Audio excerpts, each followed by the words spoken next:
We're sitting here on May the 11th, 2021, looking at old documents together, and you mentioned to me that your great-grandmother never was able to write any of her history because she had very minimal education, and I was hoping you'd just tell me your thoughts about that. When I was about 16 to 18, the church put a press on people to gather the stories of their ancestors. So I went to my grandmother and asked her if she would tell me her life story. And she said, well, there wasn't really much to tell. But if I wanted to do the typing, then she would sit down and tell me about her life.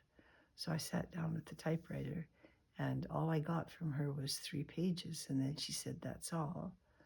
So I've always been thoughtful, or I've always wondered why she only gave me 3 pages.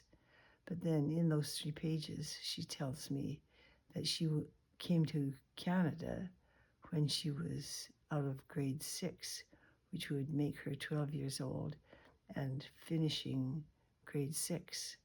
And then when she was in Canada, there was no more schooling for women.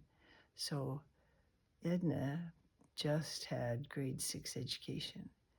Then my mother went on to have her education and 1 year of normal school. When it was my turn to go to university, I got to get a bachelor's degree. Then when it was the turn for my children to go to school, many of them got bachelor's degrees and some got post-secondary education. So I've always thought about how many generations it takes to change just the way people think from a kind of a more minimal education to one that's thick and rich with the data from the environment that we live in and that we collect and that we share with each other.